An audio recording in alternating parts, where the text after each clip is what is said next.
was going in to have my third baby. I have great pregnancies, great deliveries, super easy, but this time I never thought that it would be different.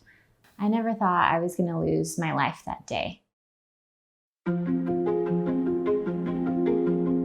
was working in the ICU and I heard the overhead page for an adult code blue in labor and delivery. We at that time were not supposed to respond to those, so I kind of thought maybe it was an error. Housekeeping maybe was cleaning the room and pulled the button, so I kind of stopped and listened, and they paged it again, and I said to my coworkers I should go to that. I was directed back to the operating room that she was in, and I expected there to be a team of physicians already working, and I was going to be an extra pair of hands. And when I walked into the room, what I saw was a patient who appeared to be in cardiac arrest, and there was no other physician to be seen. And that's when it was reported to me that she had been pulseless for 5 minutes, and there was no other physician available to help care for her, and that she was term and needed to deliver a baby.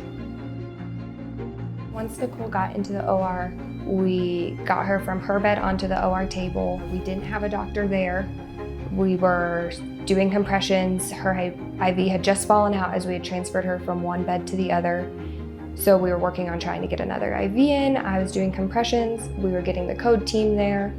And most of all, we were just waiting for someone who could cut out this baby, because that is what we needed. We needed to get this baby out within minutes to save at least the baby's life, if not Nicole's as well.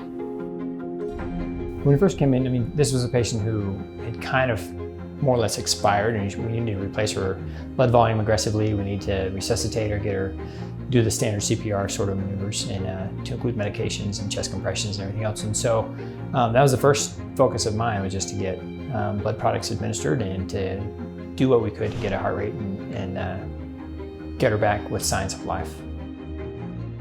Seemed like a long time, but I guess it was probably a minute. No one else had arrived, and I had the scalpel in my hand. So when I was feeling her uterus, I felt just the slightest movement of the baby inside, which again surprised me, because every case I've ever been involved with a near-term labor maternal death, both patients die. So 5 minutes in, you don't really expect a conscious fetus to be moving. I think she went into cardiac arrest from an amniotic fluid embolus. She just was talking 1 minute and the next minute, nothing. Like from completely pink to completely blue. You know, we obviously had work to do, and we needed to try to rescue her in this situation, because at the time, we couldn't feel a pulse, didn't have a rhythm. I continued to feel for a pulse, hoping I was going to feel one, and that wasn't happening. There was a lot of blood, and I could see her blood for months. When I went to bed at night, I'd close my eyes and see that blood. And so I saw Nicole there, and I just thought, oh my God, not again. This can't be happening again. All of a sudden, codes were being called, lights were going off, there was a siren going off. And all I remember is just standing there, looking at the ground and seeing a phone that had just come attached off the wall, and turning and looking at a nurse there and just saying, what the just happened to my wife?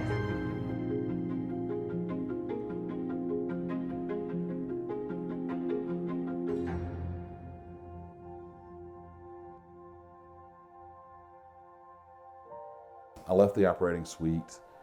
I realized I was really covered in blood and amniotic fluid, and I needed to get changed. So I walked back to the ER. I stepped into a bathroom just to kind of gather myself. I just cried. I didn't think there was any way Nicole would survive. And all I could think about was the scar that Haxton would have. And the reason he would have that scar was because it would be the day his mom died. And it was just overwhelmingly sad. I guess the main thing that this has changed in me is just to always be prepared, always know what can happen. Even in the youngest, healthiest, most normal scenarios, anything can go wrong at any moment.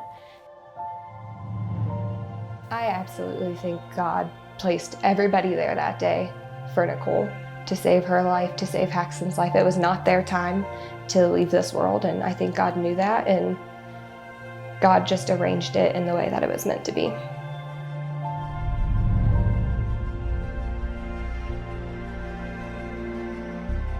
But things continued to progress day in and day out. Nicole continued to get better. She continued to push herself. She continued to heal.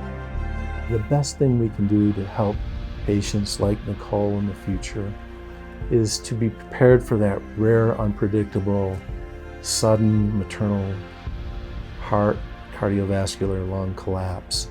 And we have techniques that can help that situation. Sometimes we can't, but I think everything was done very well in this case. My biggest concern is that there is another woman out there, healthy and young, just like how I was too, and that this is going to happen to her as well. I feel like God gave me this story to bring awareness to these pregnant moms out here, and just to let them know that anything can happen in a blink of an eye.